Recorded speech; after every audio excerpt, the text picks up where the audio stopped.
Bible कहती है यूहन्ना 14 उसकी 16 आयत में प्रभु यीशु मसीह ने कहा, मैं पिता से विनती करूंगा कि वह तुम्हें एक और सहायक देगा कि वह सर्वदा तुम्हारे साथ रहे, अर्थात सत्य का आत्मा, जिसे संसार जिसे ग्रहण नहीं कर सकता क्योंकि ना वो उसे देखता ना वो उसे जानता। तुम उसे जानते हो क्योंकि वह तुम्हारे साथ रहता है और वो तुम में होगा। मैं तुम्हें अनाथ नहीं छोड़ूंगा, मैं तुम्हारे पास आता हूं।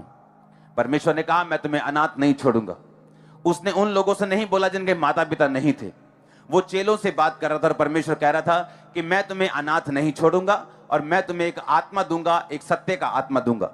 इसका मतलब चाहे हमारे माता पिता हों, चाहे हम लाखों दोस्तों से घिरे हुए हों, चाहे हम अपने परिवार से घिरे हुए हों, अगर हमारे पास पवित्र आत्मा नहीं है तो हम अनाथ की तरह हैं। इसलिए प्रभु यीशु मसीह ने कहा, मैं तुम्हें अनाथ नहीं छोड़ूंगा। उसने ये नहीं कहा कि मैं तुम्हें अच्छे माता पिता दूंगा, अगर तुम्हारे माता पिता नहीं हैं मैं तुम्हें अच्छे रिश्तेदार दूंगा, अच्छी वाइफ दूंगा, हस्बैंड दूंगा, बच्चे दूंगा, तुम्हें अनाथ नहीं छोड़ूंगा। उसने कहा, अगर तुम्हारे पास पवित्र आत्मा नहीं है तो तुम अनाथ की तरह हो। हम आज से पवित्र आत्मा के बारे में जानेंगे। ये आज पहला हफ्ता है। हु इज होली स्पिरिट इसका टाइटल होगा। पवित्र आत्मा कौन है, वो हमारी जिंदगी में क्यों आना चाहता है और परमेश्वर का उसका भेजने का मकसद क्या है। अगर आज थर्सडे, संडे, अगला थर्सडे, कुछ हफ्ते लगातार पवित्र आत्मा के बारे में हम सुनेंगे और अगर आपने इस वचन को ध्यान से सुन लिया, आप वो रिजल्ट लेने पाओगे जो आपने कभी सोचे भी नहीं अपनी लाइफ में। आपको बोल रहा हूं, अब हमको ये बात समझने की यीशु मसीह ने क्यों कहा कि मैं तुम्हें अनाथ नहीं छोड़ूंगा, मैं पिता से विनती करूंगा, वो तुम्हें एक और सहायक देगा जो सर्वदा तुम्हारे साथ रहे, अर्थात सत्य का आत्मा जिसे संसार ग्रहण नहीं कर सकता, जिसके अंदर परमेश्वर का आत्मा है। परमेश्वर यीशु मसीह ने निशानी बताई कि संसार तुम्हें ग्रहण फिर नहीं करेगा, संसार तुम्हें ग्रहण नहीं करेगा क्योंकि वो उस आत्मा को ना तो जानता है ना तो उसे देख सकता है, पर तुम उसे जानते हो, तुमने उसे देखा है, वह तुम्हारे साथ रहता है और वो तुम में होगा। परमेश्वर ने कहा वो तुम्हारे साथ रहता है, यानी यीशु मसीह अपने शारीरिक रूप की बात कर रहे हैं। अपने चेलों से कहे कि वो तुम्हारे साथ रहता है, यानी वो मुझ में है और अब मैं तुम्हारे साथ रह रहा हूं, लेकिन एक समय आएगा जब मैं बादलों पर उठा लिया जाऊंगा, फिर वो तुम में होगा, फिर वो तुम्हारे अंदर होगा। वो आत्मा फिर जो मेरे अंदर है, अब मैं तुम्हारे साथ रहता हूं। मेरे जी उठने के बाद जब मैं स्वर्ग चला जाऊंगा, पिता के दाहिने हाथ बैठ जाऊंगा, वहां से मैं वो पवित्र आत्मा जो मेरे अंदर है, मेरा आत्मा, मैं तुम में उंडेल दूंगा, फिर वो तुम्हारे अंदर होगा। सब बोलो आमीन। अब परमेश्वर ने कहा वो आत्मा तुम्हारे अंदर होगा, लेकिन आज कोई बंदा अपनी हीलिंग के लिए चर्च में आया है, कोई बंदा अपनी फाइनेंशियल ब्लेसिंग के लिए चर्च में आया है, कोई बंदा अपने जीवन के मसलों को हल करवाने के लिए चर्च में आया है। वो सोचता है मुझे इस पवित्र आत्मा की क्या जरूरत है, मेरे लिए हीलिंग की प्रेयर करो, मेरे लिए प्रोफेटिक वर्ड दो तो मैं ब्लेस होकर वापस जाऊं, मुझे ये पवित्र आत्मा की जरूरत नहीं। लेकिन मैं आपको बताऊंगा कि क्यों परमेश्वर का आत्मा आपको ये पवित्र आत्मा देना चाहता है, अपने आप को आपको देना चाहता है। क्यों प्रभु यीशु मसीह ने कहा था कि तुम धरती पर अनाथ हो, अगर तुम्हारे पास पवित्र आत्मा नहीं, तुम धरती पर किसी काम के नहीं हो अगर पवित्र आत्मा तुम्हारे अंदर नहीं। इसीलिए प्रेरितों के काम उसकी 4 और 5 में लिखा, अपनी स्क्रीन पर देखेंगे अगर है तो। उसने कहा, उस यीशु मसीह ने उनको आज्ञा दी, यरूशलेम को ना छोड़ो, परंतु पिता के उस वायदे की पूरा होने की बाट जो हो इंतजार करो, जिसकी चर्चा तुम मुझसे सुन चुके हो। अर्थात क्योंकि यूहन्ना ने तुम्हें पानी से बपतिस्मा दिया, परंतु थोड़े दिनों के बाद तुम पवित्र आत्मा से बपतिस्मा पाओगे। सब बोलो आमीन। परमेश्वर ने कहा थोड़े दिन के बाद तुम पवित्र आत्मा से बपतिस्मा पाओगे, तुम पवित्र आत्मा से परिपूर्ण हो जाओगे। और ऐसा हुआ जब 120 लोगों के ऊपर पवित्र आत्मा उतरा, तो आज उन 120 के कारण आप हजारों लाखों यहां बैठे, उन 120 के कारण उन पर पवित्र आत्मा उतरा। पवित्र आत्मा से भर के उन्होंने पूरी दुनिया में काम किया, पूरी दुनिया में सुसमाचार दिया, चिन्ह किए, चमत्कार किए, मिरेकल्स किए, परमेश्वर के नाम में रूहों को बचाया, लोगों को बचाया, पापों से लोगों को आजाद किया। और बाइबल कहती पवित्र आत्मा का काम बढ़ता गया, पवित्र आत्मा लोगों को इस्तेमाल करता गया। उन लोगों को जो पवित्र आत्मा से भरे हुए थे, पवित्र आत्मा ने पूरी दुनिया में इस्तेमाल किया। सब बोलो आमीन। एक वचन को हम पढ़ेंगे, यशाया 11 उसकी 11 अध्याय उसकी 1 और 2 आयत। यिशै के ठूठ में से डाली फूट निकलेगी और उसकी जड़ में से एक शाखा निकलकर फलवंत होगी। यहोवा का आत्मा, बोलो यहोवा का आत्मा, बुद्धि और समझ का आत्मा, युक्ति पराक्रम का आत्मा, ज्ञान और यहोवा का आत्मा उस पर ठहरा रहेगा। बोलो, उस पर ठहरा रहेगा। परमेश्वर ने कहा कि यीशु मसीह जब आएगा, उसने अपने नबियों के द्वारा बोला, यशायाह नबी के द्वारा बोला, जब परमेश्वर आएगा तो उस पर, यीशु मसीह के ऊपर यहोवा का आत्मा होगा, बुद्धि और समझ का आत्मा। बोलो, बुद्धि और समझ का आत्मा। इंग्लिश में लिखा, the spirit of the lord shall rest upon him, the spirit of wisdom and understanding. Wisdom, परमेश्वर ने कहा बुद्धि का आत्मा। यह शैतानी बुद्धि नहीं, यह परमेश्वर वाली बुद्धि थी। जिस तरह पौलुस एक जगह परमेश्वर के नाम के लिए पकड़ लिया गया, उसको लोगों ने कहा इसको मार दो, वहां सदूकी खड़े थे और फरीसी खड़े थे। दो ग्रुप ने उन्हें पकड़ लिया पौलुस को। पौलुस जानता था कि दो ग्रुप हैं, सदूकी और फरीसी। फरीसी ये मानते हैं कि जी उठना है, कि मरने के बाद जी उठना होगा। सदूकी ये मानते कि जी उठना नहीं। पौलुस ने अपने हाथों को उठाया, कहता मैं, मेरे भाइयों, मैं इस बारे में प्रचार कर रहा हूं कि प्रभु यीशु मसीह मुर्दों में से जी उठा। और वो आपस में लड़ने लगे, सदूकी और फरीसी, क्योंकि एक मानते थे कि जी उठना है, एक मानते थे जी उठना नहीं है। और लड़ने के कारण उन्हें पौलुस को छोड़ना पड़ा। पौलुस बचा। पौलुस को मालूम था कि बुद्धि के वरदान को किस तरह से काम में लेके आना है। स्पिरिट ऑफ अंडरस्टैंडिंग, समझ का आत्मा, युक्ति और प्राकर का आत्मा। जिनके अंदर पवित्र आत्मा है, परमेश्वर उन्हें युक्तियां देते हैं, परमेश्वर उन्हें एडवाइस देते हैं, परमेश्वर उनसे बात कर रहे में। और आपके हाईएस्ट लेवल के फाइनेंशियल ब्लेसिंग में एक युक्ति का फर्क है। आपके और आपकी मिनिस्ट्री की ग्रोथ में एक युक्ति का फर्क है। आपके अनसेटल्ड घर में, जो अभी तक सेटल नहीं हुआ, आपकी मैरिज में एक युक्ति का फर्क है, एडवाइस का फर्क है, जो अभी तक आप पवित्र आत्मा की नहीं ले पाए और आज के बाद आप लेने पाएंगे। सुनो मेरी बात, दो तरह के इंसान हैं इस दुनिया में। एक वो जो परमेश्वर के साथ वफादार हैं और पवित्रताई में जीवन बिता रहे हैं, और परमेश्वर उनको युक्ति देता है, उनको एडवाइस देता है किस तरह से क्या करना है। अगर आप बिजनेसमैन हैं तो क्या करना है, अगर आप पास्टर हैं तो क्या करना है, अगर आपकी चर्च है तो क्या करना है, अगर आप जॉब में हैं तो क्या करना है। वो युक्ति उन्हीं लोगों को मिलती है जो पवित्र आत्मा के चलाए चलते हैं, क्योंकि बाइबल कहती है कि यहोवा का आत्मा वो युक्ति का आत्मा है, वो एडवाइस का आत्मा है, वो आपको गाइडेंस करता है, वो आपकी अगुवाई करता है। ये यहोवा की आत्मा का आपके अंदर एक निशानी होगी। एक टेस्टिमनी को हम सुनेंगे, जूम टेस्टिमनी को। उसके बाद मैं आपको बताऊंगा कि किस तरह से परमेश्वर का आत्मा हमारी जिंदगी में काम करता है। उसकी प्रेयर लाइन शुरू होगी कि लोग बोलते हैं कि अच्छा, इतना ही तुम में पावर है, तुम हॉस्पिटल में क्यों नहीं जाते, चर्चों में बैठ के प्रार्थना करते रहते हो, ये तुमने लोग खरीदे होते। मैंने कहा चिंता मत करो, हॉस्पिटल के अंदर जाके प्रार्थना करेंगे, यू डोंट वरी। और सुनो, मैंने कहा था कि अगर हम फिजिकली जाएंगे तो कितनों में चले जाएंगे। ठीक है, हॉस्पिटल प्रेयर लाइन शुरू करेंगे मरते हुए लोगों के लिए, सीरियस पेशेंट्स के लिए। ऑनलाइन हम प्रार्थना करेंगे, हॉस्पिटल के अंदर से प्रार्थना करेंगे। सुनो मेरी बात, एक है युक्ति का आत्मा। दो तरह के लोग हैं इस दुनिया में, एक हैं जिनको परमेश्वर गाइड करता है, दूसरे हैं जो खुद जेन्युइन नहीं है, खुद फेक है, लेकिन जेन्युइन लोगों की कॉपी कर लेते हैं, क्योंकि उनमें खुद में युक्ति नहीं है, उनमें खुद में युक्ति का आत्मा नहीं। क्योंकि युक्तियां जो हैं, एडवाइस जो है, वो परमेश्वर की आत्मा देता है, उन लोगों में परमेश्वर का आत्मा नहीं है। इसलिए वो क्या करते हैं, किसी जेन्युइन बंदे को ढूंढते हैं, इंटरनेट पे उसे देखते हैं, उसे कॉपी करना शुरू कर देते हैं।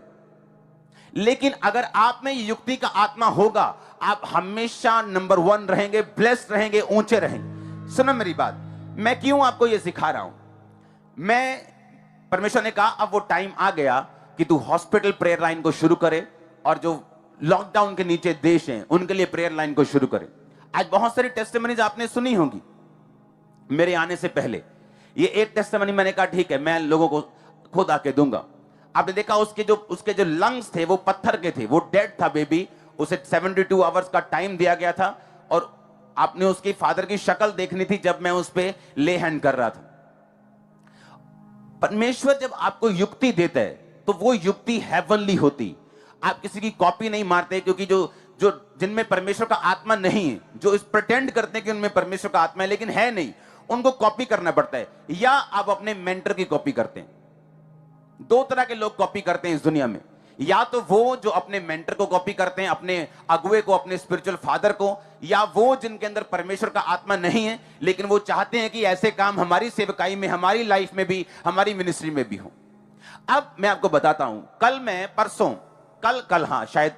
कल दोपहर को मैं प्रार्थना कर रहा था। मैं आपको पवित्र आत्मा के जो वचन दे रहा हूं उसको प्रैक्टिकली आपको समझा रहा हूं, कैसे परमेश्वर आपको ऊंचा करता है, किस तरह परमेश्वर आपकी हदों को बढ़ाता है। एक दिन प्रार्थना माउंटेन में मैं प्रार्थना कर रहा हूं, परमेश्वर की आत्मा ने मुझे, क्योंकि तब मैं प्रार्थना को लिख के नहीं जाता हूं, क्योंकि मैं अपने घर में मैं सुबह की प्रार्थना लिख के करता हूं अपनी बाइबल के पीछे, लेकिन जो प्रेयर माउंटेन की प्रेयर है वो पवित्र आत्मा वहां पे देता है। तो पवित्र आत्मा मुझसे बोल रहा है कि प्रार्थना कर, जो परसिक्यूशन वाले लोग हैं, जो सताव वाले क्रिश्चियंस है, हरियाणा में है, यूपी में है, जो जिन पे सताव हो रहे हैं, उनके लिए प्रार्थना करेंगे। हमने उनके लिए प्रार्थना की, मैंने सरसरी जैसी प्रार्थना होती है फायर के साथ प्रेयर की। अगले दिन 2 दिन, कल दोपहर को मैं परमेश्वर के साथ समय को बिता रहा था, किसी प्रेयर रिक्वेस्ट के साथ नहीं, कोई मेरे दिमाग में नहीं था मुझे क्या करना है, इन लोगों के लिए क्या करना है, उन लोगों के लिए क्या करना है, मुझे ये वाली प्रार्थना मैंने की है, कुछ दिमाग में नहीं था, बस परमेश्वर के साथ था। किसी प्रेयर रिक्वेस्ट के साथ नहीं, मुझे ये दे दो, मुझे वो दे दो, किसी प्रेयर रिक्वेस्ट के साथ नहीं, सिर्फ प्रभु के साथ बैठा था घंटों। और काफी देर प्रभु के साथ जब बैठा रहा तो परमेश्वर ने एकदम से वर्बली बात की। एक होता है दिल में डालना, जैसे विश्वासियों के वो दिल में डालता है, पवित्र आत्मा विश्वासियों के दिमाग में डालता है, आइडियाज देता है, लेकिन कई बार वो आपसे वर्बली बात करता है, बोल के बात करता है। परमेश्वर ने मुझसे बोल के बात की कि ANM यूथ को बना, ANM मिनिस्ट्री के अंदर यूथ लोगों को बना और उन्हें खड़ा कर। ये देखो अपनी आपकी स्क्रीन पे पोस्टर आ रहा है। परमेश्वर ने कहा, मैंने इनको बोला, मैंने कहा मुझे इस तरह का पोस्टर चाहिए। परमेश्वर ने मुझे विजन दिया, व्हाइट कलर का पोस्टर, उस पे गोल्डन कलर के मुझे शब्द चाहिए। सुनो मेरी बात, हो क्या रहा था, पिछले दिनों मैंने 15-20 लाख के कपड़े खरीदे लोगों को बांटने के लिए। हम कभी भी इंटरनेट पे नहीं डालते हैं कि ये देखो जी 2 कंबल दे रहे, कंबल एक होता है, फोटो खिंचाने वाले 6 होते हैं। बंदा भी कहता भाजी रहने नहीं, 2 कंबल जरा देना तो ही ले ही जाओ, ना लेनी फोटो खींच ली। तो हम इंटरनेट पे कभी नहीं डालते चैरिटी को। लेकिन मुझे टीम की कमी फील हो रही थी। मेरे पास 450 बंदा 24 घंटे यहां पे काम करता है, लेकिन तभी भी लोगों की कमी मुझे फील होती, जितने काम जितने मेरे दर्शन है। तो मैं नहीं जानता था, मैं तो उस चीज के लिए प्रार्थना ही कर सकता हूं कि प्रभु मैं ये करना चाहता हूं कि अगर मैंने 15 लाख के कपड़े खरीदे, मुझे अपनी टीम भेजनी पड़ती, वो 4-5 लाख के एक रात में बांट आते हैं, फिर भी मेरे पास पड़े रहते हैं, मुझे ज्यादा लोग चाहिए, लेकिन मुझे मालूम नहीं था कि मुझे करना कैसे। कितने मेरी बात को समझ रहे हैं? लेकिन बाइबल कहती पवित्र आत्मा जो है वो युक्ति का आत्मा है। परमेश्वर ने कल दोपहर को मुझे बताया कि ANM यूथ को तूने एस्टेब्लिश करना है। कल भी दोपहर तक मुझे पूरा मालूम नहीं था कि इसका क्या होगा, कि क्यों परमेश्वर मुझे ऐसा करने के लिए बोल रहे। अब जैसे जैसे मैं प्रार्थना में समय बिताता जा रहा हूं, पवित्र आत्मा मुझ पर जाहिर करता जा रहा है कि अगर जलंधर में चैरिटी करनी होगी, मेरे पास अभी भी लाखों रुपए कपड़े पड़े हैं, जूते पड़े हैं, सामान पड़ा है, वो ये यूथ जाके किया करेगा। अगर मुझे कपूरथला में करनी है, यूथ किया करेगा। अगर मुझे झारखंड में करनी है, वहां का यूथ किया करेगा। वो घर घर में जाएगा, वो गली गली में। जब मैं मेरे पास जब हम प्रार्थना शाम को, अभी तो प्रेयर माउंटेन पे है, चर्च का कंस्ट्रक्शन का काम चल रहा, नहीं तो मैं खुद गाड़ियों में निकलता था रात को, गाड़ियों में जाना, सड़कों पे, फुटपाथ पे, सभी एरियाज में देखना लोगों के पास कहां ठंड में मर रहे हैं, उनके कपड़े चेंज करना, उनको पूरे कपड़े पहना के, उनको कंबलों में उनको पूरा गर्म करके आना, किसी को हॉस्पिटल भेजना जो कीड़े पड़े होते लोगों के। ऐसे काम रेगुलर इंटरवल पे हम करते थे। उसे इंटरनेट पे सब चीजों को हम नहीं डालते। लेकिन अब मैं चाहता था कि प्रभु मैं कितना कर सकता हूं, मैं 1 रात चला जाऊंगा, 2 रात चला जाऊंगा, लेकिन मुझे ऐसा चाहिए कि हर रात ऐसा हो, हर सुबह ऐसा हो, हर गांव में हमारे लोग हों, हर गांव में हमारे लोग हों, हर जगह हमारे लोग हों। तो ये ANM यूथ ग्रुप क्या होगा? मान लो आपका 16 साल का लड़का है, नशे में फंसने वाला है, उसका काम ही ऐसा है कि अब नशे में घूमने वाला है, वो उसकी संगति ऐसी। जब वो यूथ ग्रुप में आएगा क्या होगा? जब उसको चैरिटी के काम अपने हाथों से करेगा, जब चर्च कंबल भेजेगी, ठीक है अपने एरिया में आज 5000 कंबल बांटने, 1000 कंबल बांटने, ये लो गाड़ी, ये लो 2 गाड़ियां, अपनी गाड़ी लो, चलो घूमो, शहर शहर गली गली घूमो, जहां लोग बैठे हैं, जहां लोग दुखी हैं उनके घरों में चले जाओ। कोई धर्म की बात मत करो, सिर्फ तुम कंबल दो, सिर्फ ब्लेस करो लोगों को और वापिस आ जाओ। इमेजिन करो, एक 16 साल का बच्चा जब चैरिटी को इतनी क्लोज आंखों से देखेगा, जब वो इतनी क्लोजली लोगों के दुखों को देखेगा, वो कभी नशे में नहीं जाएगा, वो कभी भी गलत काम में नहीं घुसेगा। वो इस चीज से शुरुआत करेगा और आने वाले समय का मालूम नहीं कि वो बिल गेट बने इतनी बड़ी चैरिटी करने वाला, आने वाले समय का वो कितना बड़ा, कितने मेरी बात को समझ रहे हैं। इसे बोलते हैं यहोवा की युक्ति का आत्मा। आप मेरी बात समझ रहे कि नहीं? उसके बाद लोग इसे कॉपी करते जाएंगे, वो बात अलग है। लेकिन जब कोई व्यक्ति सच में पवित्र आत्मा से भरा हुआ है तो परमेश्वर उसको युक्ति देता है, एडवाइस देता है, उससे बात करता है। और जब वो उस छोटी सी बात को फॉलो करता है, वो क्या महसूस करता है कि जितनी प्रार्थनाएं मैं कर रहा था, जितने काम मैं प्रभु को बोल रहा था, जितनी मेरी प्रेयर रिक्वेस्ट थी, अच्छा ये काम करने से परमेश्वर मेरी सारी प्रेयर रिक्वेस्ट को पूरा करता जा रहा है। आमीन। इमेजिन करो, इस यूथ ग्रुप को मैं क्या करने वाला हूं। मान लो पूरे इंडिया से मुझे ईमेल्स आ रही हैं, मेरे ख्याल से हजारों ईमेल्स आ चुकी, 24 घंटे भी अभी नहीं हुए, हजारों की बात कर रहा हूं मैं, 2-4 हजार की बात नहीं, हजारों की बात कर रहा हूं। ईमेल्स आ चुकी, ऑलरेडी मेंबर्स बन चुके हैं इस यूथ ग्रुप के। इमेजिन करो अब मुझे झारखंड में चैरिटी करनी। इमेजिन करो आज मुझे परमेश्वर का आत्मा बात करता है कि जितने रजिस्टर्ड हैं सब उस यूथ मीटिंग में नहीं आ सकेंगे। जितने रजिस्टर्ड हैं ईमेल के ऊपर, उन सबको खामरा चर्च में बुलाना है। इमेजिन करो मैं सबको खामरा चर्च में बुला रहा हूं, पता नहीं कितनों पे ले हैंड करूंगा, कितने पास्टर बन जाएंगे, कितने बिजनेसमैन बन जाएंगे, कितने सरकार के अंदर फिट हो जाएंगे, कितने पॉलिटिक्स के अंदर जो लोग बैठे हैं उनके साथ फिट हो जाएंगे। कितने मेरी बात को समझ रहे हैं? ऐसा काम करता है परमेश्वर। जब आप पवित्र आत्मा को फॉलो करते हैं, जब आप पवित्र आत्मा की अगुवाई को, उसकी एडवाइस को मानते हैं। लेकिन किन के अंदर है यह पवित्र आत्मा? कौन है जो इस पवित्र आत्मा को हासिल कर सकता है? कौन है जो पवित्र आत्मा के इन सारे बेनिफिट्स को ले सकता है? यह बात है करने वाली। आमीन। मैंने आपको भी एक टेस्टिमनी दी है, अपनी एक टेस्टिमनी। इमेजिन करो कल को मैं बुलाता हूं 25,000 यूथ खामरा चर्च में आता है। इमेजिन करो 25,000 अगर आएगा, मैंने ये बात सोची हुई कि अकेले अकेले पे मैं ले हैंड करूंगा, चाहे 25,000 हो, चाहे 40,000 हो, चाहे 1 लाख हो, अकेले अकेले पे ले हैंड करूंगा। उस दिन चाहे रात पड़ जाए। सुनो मेरी बात, कारण क्या? परमेश्वर जो चाहता है, पवित्र आत्मा एक शब्द के जरिए आपकी पूरी मिनिस्ट्री को, आपकी लाइफ को कहीं अधिक ऊपर के लेवल पे लेके जाने की ताकत रखता है, अगर आप उसको फॉलो करें तो। आमीन। पवित्र आत्मा ने हमें सामर्थ तमाशा दिखाने के लिए नहीं दी। उसने हमें सामर्थ सिर्फ पैसा कमाने के लिए, अनॉइंटिंग को बेचने के लिए नहीं दी। उसने हमें सामर्थ दी है, गिफ्ट दिए हैं एक चेंज लाने के लिए। हालेलुया। मैं आपको बता दूं पवित्र आत्मा का कार्य क्या है। हम पढ़ेंगे यूहन्ना 16 उसकी 8 आयत को।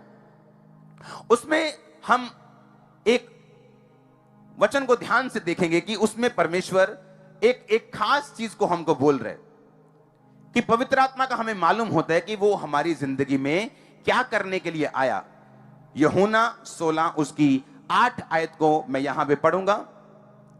अगर स्क्रीन पे है तो दिखा दो, तो मैं यहां से पढ़ूंगा। वह आकर संसार को पाप, धार्मिकता और न्याय के विषय में निरुत्तर करेगा। परमेश्वर यीशु मसीह ने कहा जब पवित्र आत्मा आएगा वो संसार को निरुत्तर करेगा।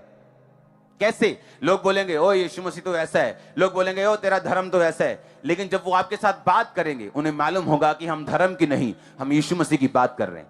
पाप के विषय में आज अगर आप बॉलीवुड देख लें, अगर आप बहुत सी चीजें देख लें, तो जितने पाप हैं उनको वो जस्टिफाइड करते नजर आते हैं कि ये लड़के से प्यार करता है लड़का होके, लड़की लड़की से करती, वो जस्टिफाई करते हैं उसको कि ये सही है। लेकिन बिब्लिकली वो गलत है। बाइबल कहती पवित्र आत्मा तुझे निरुत्तर करेगा पाप के विषय में। कितने मेरी बात को समझ रहे हैं? वो आपके यूथ को छुएगा, वो आपके लोगों को छुएगा, वो आपके पति को छुएगा। कितने मेरी बात को समझ रहे हैं? ये पवित्र आत्मा का कार्य है हमारी जिंदगी में। और परमेश्वर का वचन क्या कहता है? यशायाह 11 उसकी 1-2 आयत में उसने कहा बुद्धि का आत्मा, युक्ति का आत्मा, प्राकर का आत्मा, ज्ञान और यहोवा के भय का आत्मा उस पर ठहरा रहेगा। बोलो बुद्धि का आत्मा, प्राकर का आत्मा, पराक्रम का आत्मा, बोलो ठहरा रहेगा। आमीन।